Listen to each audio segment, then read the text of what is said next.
नमस्कार, आप सभी का स्वागत है यूथ अध्ययन के चैनल पे। देखिए एक बार फिर से मैं आप सभी के बीच एस्पिटेड जून 2025 के लिए साइकोलॉजी का पार्ट 9 लेके आ चुका हूँ। पार्ट 9 का जो पहला क्वेश्चन है कि थॉर्नडाइक के सिद्धांत के अनुसार प्रयासों की संख्या बढ़ने पर त्रुटियों की संख्या डैश होगी। देखिए जो थॉर्नडाइक का सिद्धांत है उसके अनुसार प्रयासों की जब संख्या बढ़ती है तो त्रुटियों की संख्या क्या हो जाएगी, कम हो जाएगी। ऑप्शन बी यहाँ से बिल्कुल सही हो जाएगा। अब जो थॉर्नडाइक का सिद्धांत है उसके अनुसार क्या है कि अगर आप प्रयास ज़्यादा करेंगे तो जो आपकी गलतियां हैं उनकी संख्या क्या हो जाएगी, कम हो जाएगी। तो ऑप्शन बी यहाँ से बिल्कुल सही हो जाएगा। अच्छा, अगर थॉर्नडाइक की बात करें तो थॉर्नडाइक जो है वो क्या थे, एक अमेरिकी मनोवैज्ञानिक थे। इनको पशु मनोविज्ञान, तो पशु मनोवैज्ञानिक थे, एक अमेरिकी मनोवैज्ञानिक थे और साथ में क्या थे, पशु मनोवैज्ञानिक थे। और इनको प्रथम शैक्षिक मनोवैज्ञानिक भी कहा जाता है। तो बहुत बार ये क्वेश्चन आया कि प्रथम शैक्षिक मनोवैज्ञानिक पशु मनोवैज्ञानिक किसको कहा जाता है, तो थॉर्नडाइक साहब को कहा जाता है। अच्छा, इनकी एक पुस्तक है जिसका नाम है शिक्षा मनोविज्ञान। शिक्षा मनोविज्ञान एक इनकी पुस्तक है जिसको इन्होंने 1913 के आसपास पब्लिश किया था, विकसित किया था।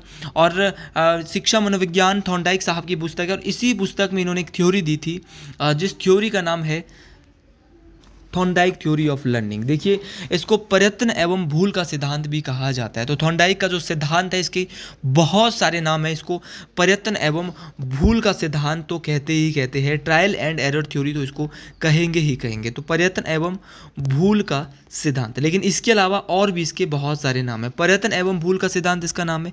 इसको प्रयास एवं त्रुटि का सिद्धांत कहा जाता है। साथ में इसको उद्दीपन अनुक्रिया का सिद्धांत कहा जाता है। इस बात को आपने याद रखना। इसको संयोजनवाद का सिद्धांत कहते हैं, इसको संबंधवाद का सिद्धांत कहते हैं। तो बहुत सारे नाम हैं ट्रायल एंड एरर थ्योरी के, प्रयास एवं त्रुटि के सिद्धांत के। इसको प्रयास एवं भूल का सिद्धांत कहते हैं, प्रयास एवं त्रुटि का सिद्धांत कहते हैं, उद्दीपन अनुक्रिया का सिद्धांत कहते हैं, संयोजनवाद का सिद्धांत कहते हैं, संबंधवाद का सिद्धांत कहते हैं। मतलब कि बहुत सारे नाम हैं किसके, थॉर्नडाइक के इस ट्रायल एंड एरर थ्योरी के। तो ये बहुत सारे नाम है, एक एक नाम आपको याद रखना है, मोस्ट इंपॉर्टेंट है। अच्छा, अगर थॉर्नडाइक की बात करें, अगर आप भी एसपी टेट जून की प्रिपरेशन कर रहे हो और हमारे साथ जुड़ना चाहते हो तो जुड़िए मात्र और मात्र 499 रुपीज़ में। हम दे रहे आपको live plus recorded classes plus free hand written notes. और हमारी एडमिशन जो है वो 12 मई को लास्ट रहने वाली। इसके बाद 12 से 15 मई के बाद बिल्कुल हमारी एडमिशन क्लोज होने वाली है हमारे बैचेज में। इसके बाद आपकी एडमिशन नहीं होगी क्योंकि फिर उसके बाद आपका 20 दिन से भी कम का समय रह जाएगा, तब हम एडमिशन्स को बंद कर देंगे। देखिए अगर बात करें थॉर्नडाइक की, तो थॉर्नडाइक का जो ये ट्रायल एंड एरर थ्योरी थी इसके अनुसार इसने 3 मुख्य नियम बताए और 5 गौड़ नियम बताए। तो कितने नियम बताए, तो मुख्य नियम 3 बताए। तो मुख्य नियम ही परीक्षा में पूछे जाते हैं। अच्छा, मुख्य नियम कौन कौन से, तो मुख्य नियम इन्होंने बताया लॉ ऑफ एक्सरसाइज, अभ्यास का नियम। पहले था इसका लॉ ऑफ एक्सरसाइज जिसको बोलते अभ्यास का नियम। दूसरा था law of readiness, law of readiness बोले तत्परता का नियम। और तीसरा था लॉ ऑफ सर्टिफिकेशन, मतलब कि प्रभाव का नियम। तो सर्टिफिकेशन इसका तीसरा था। तो लॉ ऑफ एक्सरसाइज, दूसरा था लॉ ऑफ रेडीनेस और लॉ ऑफ सर्टिफिकेशन, मतलब कि अभ्यास का नियम, तत्परता का नियम और आपका प्रभाव का नियम। तो 3 नियम इसने जो है अपने प्रमुख नियम बताए थे ट्रायल एंड एरर थ्योरी के। अच्छा, क्वेश्चन पूछा जाता है कि थॉर्नडाइक ने किस पर प्रयोग किया, तो थॉर्नडाइक ने प्रयोग किया था बिल्ली पर। और बिल्ली कैसी थी, ये क्वेश्चन आता है कि कैसी बिल्ली पे प्रयोग किया था, भूखी बिल्ली। कैसी बिल्ली पर, भूखी बिल्ली पर प्रयोग किया था। और भूखी बिल्ली क्या है, यहाँ पर अनुक्रिया करता है, मतलब कि रिस्पॉन्स है। क्या है, रिस्पॉन्स है। भूखी बिल्ली क्या है, रिस्पॉन्स है। और उसके सामने रख दी थी मृत मछली। क्या रखी थी, मृत मछली, जो कि इसने पिंजरे से बाहर रख दी थी। तो भूखी बिल्ली पर इसने प्रयोग किया था। पिंजरे के बाहर एक मृत मछली रखी थी। मछली क्या थी, उद्दीपन थी। उद्दीपन बोले तो स्टिमुलस, मछली क्या थी यहाँ पर, स्टिमुलस। तो याद रखना है ट्रायल एंड एरर थ्योरी में रिस्पॉन्स क्या था, तो रिस्पॉन्स थी भूखी बिल्ली, अनुक्रियाकर्ता हम जिसको हिंदी में बोलेंगे, और स्टिमुलस जो थी वो क्या थी, मृत मछली थी। इस बात को आपने याद रखना है। तो ये सारा क्वेश्चन बहुत इंपॉर्टेंट है।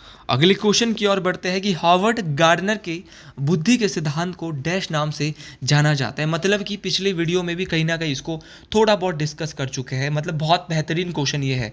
अच्छा, अगर बात करते हैं हार्वर्ड गार्डनर के बुद्धि के सिद्धांत की, जिसको आप बोलते हैं Harvard Gardner intelligence theory, as known as the theory of multiple intelligence, मतलब कि बहुबुद्धि सिद्धांत।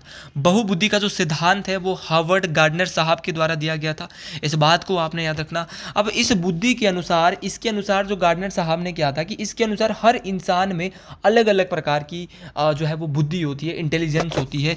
जैसे कि कोई संगीत में पारंगत होता है, कोई अपना अभिनय में होता है, कोई बहुत अच्छा डांस करता है, कोई लेखन में कोई बहुत अच्छा लिखता है। मतलब कि इसके अनुसार जो है अलग अलग व्यक्ति में अलग अलग प्रकार की जो है वो हर इंसान में अलग अलग प्रकार की क्या होती है, बुद्धि होती है। हार्वर्ड गार्डनर के द्वारा जो ये मल्टीपल इंटेलिजेंस की जो थ्योरी दी गई थी, थ्योरी ऑफ मल्टीपल इंटेलिजेंस, जो बहुबुद्धि विधि का जो सिद्धांत दिया गया था, इसको कितने क्षेत्रों में इसने बांटा था? तो इसको इसने 8 क्षेत्रों में, कितने क्षेत्रों में? 8 क्षेत्रों में बांटा था। अच्छा, सबसे पहले इसने इस सिद्धांत को कब दिया? अच्छा, इस सिद्धांत को इसने जब 8 क्षेत्रों में तो बाद में बांटा, लेकिन सबसे पहले इसने इस सिद्धांत को जब 1983 में दिया, तो सर्वप्रथम हार्वर्ड गार्डनर के द्वारा मल्टीपल इंटेलिजेंस थ्योरी को कितने भागों में बताया गया था? तो 7 भागों में। लेकिन अगर मैं एनसीईआरटी की सुने तो 1998 में दोबारा इसने इसमें संशोधन करके इसको 8 भागों में कर दिया था। इस बात को आपने याद रखना। इसकी एक बुक है, मैं बार बार आपके बीच बताते रहता हूँ, और उस बुक का नाम है फ्रेम्स ऑफ माइंड। तो फ्रेम्स ऑफ माइंड पुस्तक किसकी है? तो फ्रेम्स ऑफ माइंड पुस्तक है हार्वर्ड गार्डनर की, जिसमें इसने the theory of multiple intelligence के बारे में बहुत ही डिटेल से बताया है। अच्छा, आपको यहाँ पे दिख रहा होगा theory of primary mental abilities, बोले भैया हिंदी भाषा में प्राथमिक मानसिक योग्यता का सिद्धांत। तो प्राथमिक मानसिक योग्यता का सिद्धांत वही है, इसको group factor theory of intelligence के भी कहा जाता है। तो ये थ्रस्टन के द्वारा, किसके द्वारा भाई? थ्रस्टन के द्वारा दी गई थी, मोस्ट इंपॉर्टेंट है। अच्छा, इसके द्वारा ही बुद्धि का समूह कारक सिद्धांत या theory of primary mental ability दी गई थी। अच्छा, बुद्धि का त्रिचापीय सिद्धांत। अच्छा, अगर बुद्धि का त्रिचापीय सिद्धांत की बात करें तो ये दिया गया था रॉबर्ट स्टर्नबर्ग के द्वारा। किसके द्वारा? जो त्रिकिट जो थ्योरी है वो किसके द्वारा दी गई थी? रॉबर्ट स्टर्नबर्ग के द्वारा दी गई थी। इस बात को आपने याद रखना, ये भी मोस्ट इंपॉर्टेंट बात है, मतलब कि ये भी परीक्षाओं में काम आने वाला है। अच्छा जी, इसके अलावा अगर मैं बात करता हूँ ऑप्शन में बुद्धि का 2 कारक सिद्धांत, ये स्पियर्समैन साहब ने दिया था। इस बात को आपने याद रखना, 2 फैक्टर थ्योरी ऑफ इंटेलिजेंस। तो सारे के सारे क्वेश्चन हमने यहाँ से सीख लिए। अगले क्वेश्चन की ओर बढ़ते हैं। अगला क्वेश्चन है कि स्पेन ऑफ अटेंशन इज, अवधान का बोध विस्तार डैश होता है। तो जो अवधान का जो बोध विस्तार होता है, स्पेन ऑफ अटेंशन जो होता है वो क्या होता है, इसके बारे में तो बात करेंगे, लेकिन पहले जान लेते हैं ये क्या होता है? सीमित होता है। कैसा होता है? सीमित होता है। अच्छा, अवधान का जो बोध विस्तार होता है, मतलब कि ये क्या होता है, इसको स्पेन ऑफ अटेंशन आप कहते हैं। ये जो है इसका जो अर्थ होता है कि एक समय में किसी व्यक्ति का ध्यान कितनी वस्तुओं या सूचनाओं पर केंद्रित रह सकता है। तो एक समय पे किसी व्यक्ति का जो ध्यान है वो कितने क्या रह सकता है, कितनी वस्तु या सूचना पर केंद्रित रह सकता है? तो मेरा मानना ये कि लिमिटेड रह सकता है, सीमित रह सकता है। इस बात को आपने याद रखना। तो अवधान का बोध विस्तार आपको पता चल गया कि ये क्या होता है कि एक समय पे जो व्यक्ति होता है उसका जो ध्यान है वो कितनी वस्तु या सूचनाओं पर जो है वो केंद्रित रह सकता है। तो ये क्या है? एक प्रकार का जो क्षमता का एक प्रकार का माप है कि एक व्यक्ति एक समय में कई चीज़ों पर ध्यान केंद्रित नहीं कर सकता। तो ये यहाँ पर आपको ये एक माप है, ये एक मेजरमेंट है। अगला क्वेश्चन बोल रहा है कि बिल्ली पर प्रयोग किस मनोवैज्ञानिक के द्वारा किया गया था? तो बिल्ली पर जो प्रयोग किया गया था वो भैया थोड़ी देर पहले ही मैं बता चुका हूँ इस क्वेश्चन के बारे में। तो भूखी बिल्ली पर प्रयोग किया था भैया थॉर्नडाइक साहब के द्वारा, जो कि एक अमेरिकी पशु मनोवैज्ञानिक थे और मोस्ट इंपॉर्टेंट है, प्रथम शैक्षिक मनोवैज्ञानिक थे थॉर्नडाइक साहब। तो याद रखना है थॉर्नडाइक जी के द्वारा किस पर प्रयोग किया गया था? बिल्ली पर प्रयोग किया गया था। मोस्ट इंपॉर्टेंट है, ये बात परीक्षाओं में काम आने वाली है। अगले क्वेश्चन की ओर बढ़ते हैं। अगला क्वेश्चन बोल रहा है कि स्टैनफोर्ड विनय बुद्धि परीक्षण डैश योग्यता का मापन करता है। तो जो स्टैनफोर्ड जो विनय बुद्धि परीक्षण है, यह एक प्रकार से जो है वो ऐसा बुद्धि परीक्षण है जो बुद्धि और संज्ञानात्मक क्षमताओं का आकलन करता है। 2 से 85 वर्ष के जो लोग होते हैं उनकी बुद्धि और उनकी जो संज्ञानात्मक जो क्षमताएं होती है, कॉग्निटिव जो उनकी क्षमता होती है, उसका क्या करता है? उनको मेजर करता है, उनको आकलन करता है। इस बात को आपने याद रखना। तो कॉग्निटिव आंसर सही हो जाएगा। अच्छा, जो स्टैनफोर्ड विनय परीक्षण है ये कब दिया गया था? तो स्टैनफोर्ड विनय परीक्षण की अगर मैं बात करता हूँ, ये सबसे पहले जो दिया गया था वो 1916 में स्टैनफोर्ड विश्वविद्यालय के मनोवैज्ञानिक लुईस टर्मन, किसके द्वारा दिया गया था? एक लुईस टर्मन थे। लुईस टर्मन ने स्टैनफोर्ड जो विश्वविद्यालय था वहाँ पर इसको 1916 में भैया इंट्रोड्यूस किया था, गलती करने की गुंजाइश नहीं है। तो स्टैनफोर्ड विनय बुद्धि परीक्षण कब दिया? 1916। किसने दिया? लुईस टर्मन के द्वारा दिया गया, और ये पहला बुद्धि परीक्षण था, इस बात को आपने याद रखना है।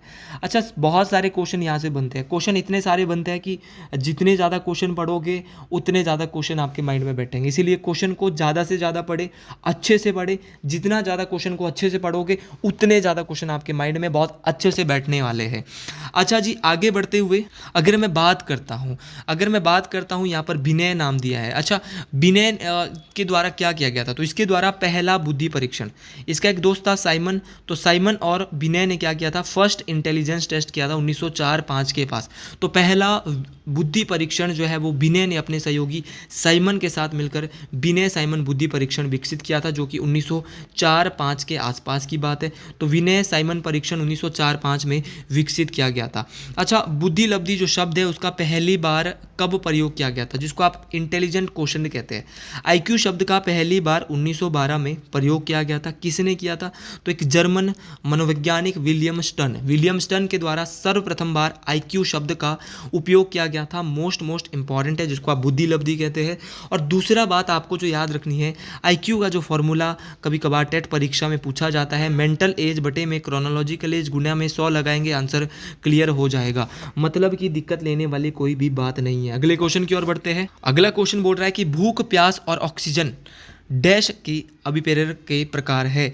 तो भूख, प्यास और ऑक्सीजन एक किस के प्रकार हो सकते हैं? ये एक बायोलॉजिकल प्रकार के अभिप्रेरक है। ये क्या है? Types of biological types of motives है। चाहे हंगर है, चाहे आपको थ्रस्ट भूख लग रही है, आपको प्यास लग रही है, आपको ऑक्सीजन की ज़रूरत है, तो ये सारे के सारे किसके प्रकार है? ये सभी के सभी जो है वो प्रकार है किसके? तो भैया ये है जैविकीय प्रकार है। मतलब कि ऐसे थ्योरेटिकल क्वेश्चन आपको आएंगे, तो आपको याद रखना है भूख, प्यास और ऑक्सीजन एक प्रकार के जैविकीय प्रकार के अभिप्रेरक है।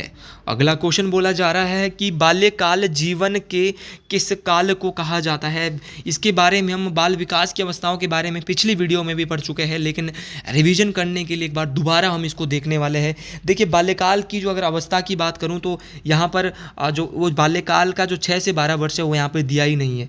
जन्म से 2 वर्ष मैं मान सकता था कि जन्म से 2 वर्ष यहाँ पर शिशुकाल होता है, शैशव अवस्था होती है, लेकिन इन्फेंसी स्टेज होती है। लेकिन भैया चाइल्डहुड तो आपका 6 से 12 होता है, लेकिन यहाँ 6 से 12 नहीं है, तो ऑप्शन नंबर बी के साथ जाना पड़ेगा। मतलब कि 212 दिमाग लगाना पड़ेगा थोड़ा बहुत, क्योंकि 2 वर्ष तक तो आपको पता है शेष अवस्था होती है। अब बाल्य अवस्था जो चाइल्डहुड पीरियड है वो 6 से 12 होता है, लेकिन यहाँ 2 से 12 लगा सकते थे आप। अच्छा, 2 से 12 आपका चाइल्डहुड पीरियड होता है, आपको इस बात को पता चल गया। अब चाइल्डहुड की बात करूँ, बाल्य अवस्था की बात करूँ, तो इस अवस्था को जीवन का अनोखा काल कहा जाता है। तो किस बाल अवस्था को जीवन का अनोखा काल? तो भैया बाल्य अवस्था को ही, चाइल्डहुड पीरियड को ही जीवन का अनोखा काल, इसको पिछले वीडियो में बता चुका हूँ। आरंभिक स्कूल की आयु, तो आरंभिक स्कूल की आयु का काल किसको कहा जाता है? बाल्य अवस्था को कहा जाता है। स्मार्ट एज किसको कहा जाता है? मतलब कि सफुर्ती की अवस्था, जिसमें बच्चे स्मार्ट बनना दिखाते हैं, ये भी यही स्टेज है। अच्छा, बाल्यकाल को ही गंदी अवस्था भी कहा जाता है। तो गंदी अवस्था किस अवस्था को कहा जाता है? तो गंदी अवस्था भी बाल्यकाल को कहा जाता है। दूसरा, इसको खेल की अवस्था भी कहते हैं। दूसरा क्या कहते हैं इसको? खेल की अवस्था। तो खेल की अवस्था, इसको गेम स्टेज भी कहा जाता है, क्योंकि बच्चे इस स्टेज में गेम आदि वगैरह खेलते रहते हैं, और इसी अवस्था को संग्रहण या स्टोरेज की प्रवृत्ति विकसित होने लगती है। तो ये भी आपको याद रखना है। अच्छा, समूह अवस्था, टोली की अवस्था या गैंग एज किस अवस्था को कहा जाता है? तो बाल्य अवस्था को ही, चाइल्डहुड पीरियड को ही, बाल्यकाल जीवन को ही गैंग एज कहा जाता है। मतलब इसी अवस्था में बच्चा लॉजिकल रीजनिंग, लॉजिकल थिंकिंग, तार्किक चिंतन करने लगता है। और ये मोस्ट इंपॉर्टेंट है। गर्ल्स की हाइट जो है वो लड़कों की तुलना में ज़्यादा होती किस अवस्था में? बाल्यकाल में। तो बाल्यकाल को देख लिया है। इसके बाद अगले क्वेश्चन की ओर बढ़ते हैं। अगला क्वेश्चन बोल रहा है कि एसटीएम से तात्पर्य है। देखिए, एसटीएम का मतलब होता है शॉर्ट टर्म मेमोरी। देखिए, शॉर्ट टर्म मेमोरी एसटीएम का मतलब होता है, हिंदी भाषा में बोले तो अल्पकालिक मेमोरी, शॉर्ट टर्म मेमोरी को कहा जाता है। शॉर्ट टर्म मेमोरी में आप 20 से 30 सेकंड तक चीज़ों को अच्छे से याद रख सकते हैं।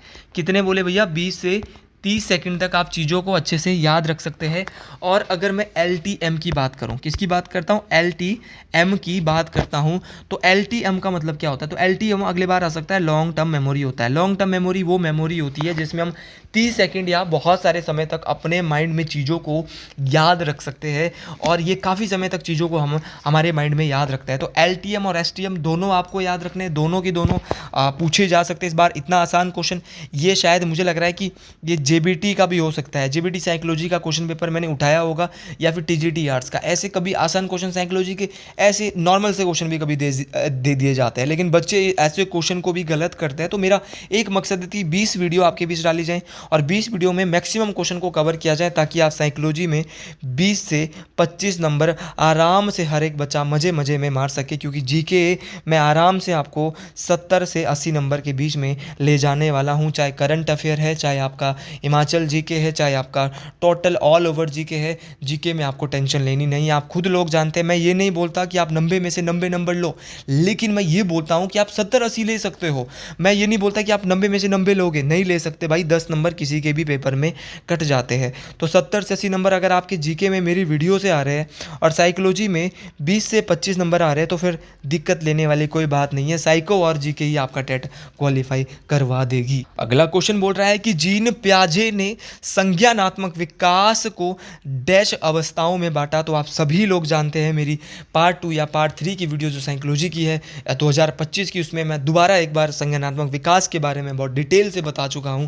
तो याद रखना है कि जो जीन पियाजे ने है वो संज्ञानात्मक विकास जो कॉग्निटिव डेवलपमेंट है, इसको 4 भागों में बांटा है। अब कैसे कैसे बांटा है, तो थोड़ा सा डिटेल से यहाँ पे बात करते हैं। पहली इसकी अवस्था है संवेदीय पेशीय। संवेदीय पेशीय बोले तो भैया क्या बोलेंगे, sensory motor stage. Sensory motor stage जिसमें 0 से 2 वर्ष, सीधा क्वेश्चन पूछा जाता है। सेंसरी मोटर स्टेज कब से तक, कब तक, 0 से 2 वर्ष। अच्छा, दूसरी है इसकी पूर्व संक्रियात्मक। पूर्व संक्रियात्मक बोले तो प्री ऑपरेशनल स्टेज 2 से 7 वर्ष, तो 2 से 7 वर्ष है प्री ऑपरेशनल स्टेज। तीसरी है मूर्त संक्रियात्मक। अच्छा, अगर मूर्त संक्रियात्मक की बात करें, जिसको बोलते हैं कंक्रीट ऑपरेशनल, इसमें आते हैं 7 से 11। और चौथी मैं ऊपर नोट कर लेता हूँ, ऑपरेशनल, इसकी औपचारिक संक्रियात्मक, जिसको अमूर्त क्या कहते हैं, अमूर्त संक्रियात्मक अवस्था या औपचारिक संक्रियात्मक अवस्था भी कहते हैं, जो कि 11 से ऊपर के लिए आती है। अच्छा, क्वेश्चन बहुत सारे पूछे जाते हैं। 4 अवस्था है। पहली अवस्था कहाँ से कहाँ तक, पहली है सेंसरी मोटर्स 0 से 2, फिर है आपकी 2 से 7 पूर्व संक्रियात्मक मतलब कि प्री ऑपरेशनल स्टेज, फिर है 7 से 11। 7 से 11 बोले तो कंक्रीट ऑपरेशनल स्टेज, फिर है 11 से 14 जिसको बोलते हैं फॉर्मल ऑपरेशनल स्टेज। इस बात को आपने याद रखना है। और ये सारे के सारे क्वेश्चन देखिए परीक्षाओं में काम आने वाले हैं, और जो क्वेश्चन परीक्षाओं में काम आने वाले होते हैं वो क्वेश्चन बहुत ज़्यादा इंपॉर्टेंट होते हैं, इसलिए आप इन क्वेश्चन को बहुत अच्छे से याद रखें। ये क्वेश्चन परीक्षाओं में काम आने वाले हैं। अच्छा, अगले क्वेश्चन की बात करते हैं। अच्छा, क्वेश्चन एक आधा और आता है। क्वेश्चन आता है कि बच्चा किस अवस्था में गामक क्रियाएं करता है।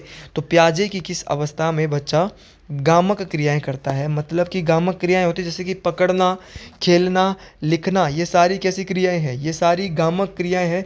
तो गामक क्रियाएं करता है सेंसरी मोटर स्टेज में 0 से 2 वर्ष में भैया गामक क्रियाएं बच्चा करता है, संवेदीय पेशी अवस्था में करता है। अच्छा, किस अवस्था में, पियाजे की किस अवस्था में बच्चा इंद्रियों से कार्य करता है, तो इंद्रियों से भी इसी अवस्था में कार्य करेगा।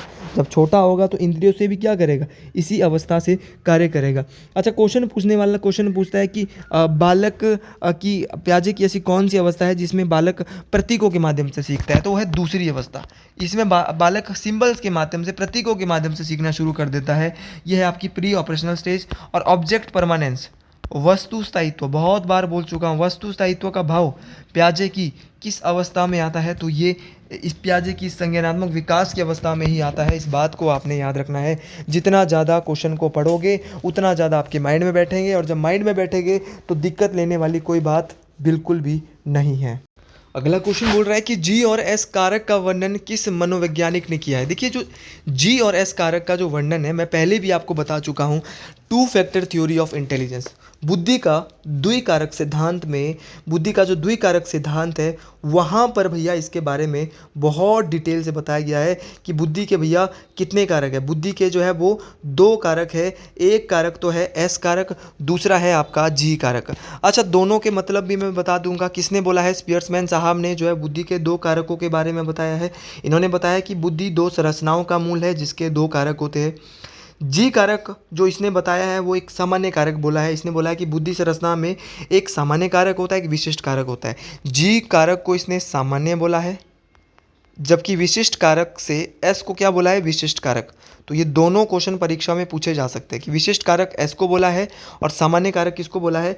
जी को बोला है। इस बात को आपने याद रखना, क्योंकि सभी प्रकार की मानसिक क्रियाओं का जो मूल है वो सामान्य कारक है, और जो विशिष्ट कारक होते हैं ये विशिष्ट कार्य में हमारी क्या करते हैं? जो यूनिक वर्क होते हैं उसमें हमारी सहायता करते हैं। देखिए, अगर जी कारक की बात करूँ तो जी कारक जन्मजात होते हैं, जी कारक जो है वो वंशानुगत होते हैं और ये अपरिवर्तनीय होते हैं। लेकिन अगर बात करें एस कारक की, ये जन्मजात नहीं बल्कि अर्जित करना पड़ता है। तो एस कारक को अर्जित करना पड़ता है, लेकिन जी कारक क्या होता है? जन्मजात होते हैं। और इसको जो है वो जो एस कारक होता है उसको जो है वो शिक्षण प्रशिक्षण के द्वारा भी बढ़ाया जा सकता है। तो ये सारे क्वेश्चन, आज थोड़ा सी वीडियो जो है वो थियोरेटिकल है, मतलब कि चीज़ों को बहुत डिटेल से बताया गया है। और ये जो two factor theory of intelligence के बारे में जो बताया गया है वो 1904 के आसपास जो है वो स्पियर्समैन साहब के द्वारा बताया गया। इस बात को आपने याद रखना है। अच्छा, कैटल के बारे में क्या जानते हो? तो कैटल के द्वारा 16 पर्सनैलिटी फैक्टर थ्योरी दी गई थी। कब दी थी? 1945। तो 16 पीएफ के बारे में 1949 में किसने बताया? रेमंड अभी कैटल ने बताया। मोस्ट इंपॉर्टेंट है। इन्होंने पर्सनैलिटी के 16 फैक्टर की बात करी है। ये भी इंपॉर्टेंट है, मतलब कि परीक्षाओं में काम आने वाला क्वेश्चन है। अगला क्वेश्चन बहुत इंपॉर्टेंट क्वेश्चन क्या बोल रहा है कि प्रसिद्ध मनोवैज्ञानिक शेल्डन ने व्यक्तित्व को डैश भागों में बांटा।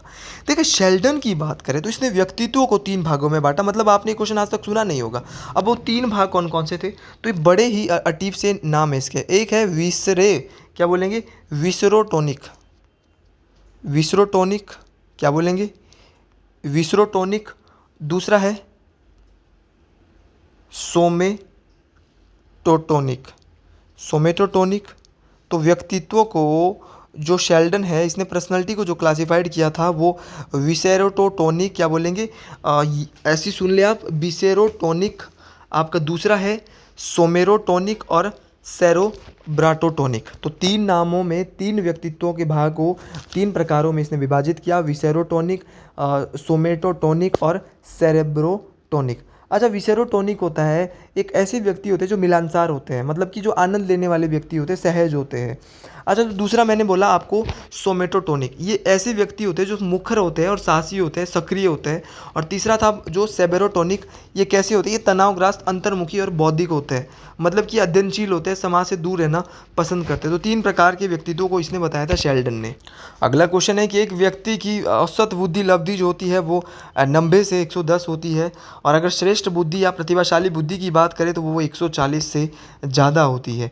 अच्छा, जो जिसकी शीर्ण बुद्धि होती है वो 70 से 79 के बीच में होता है, और जिसकी बुद्धि बहुत बेकार होती है, अल्प बुद्धि का होता है, वो 50 से 60 के बीच में होता है। तो अगर आपको भी वीडियो अच्छी लगी है तो कमेंट बॉक्स में ज़रूर लिखिएगा। हर हर महादेव। आज के लिए इतना ही, मिलते हैं अगले वीडियो में बहुत जल्द। जय हिंद, जय हिमाचल प्रदेश।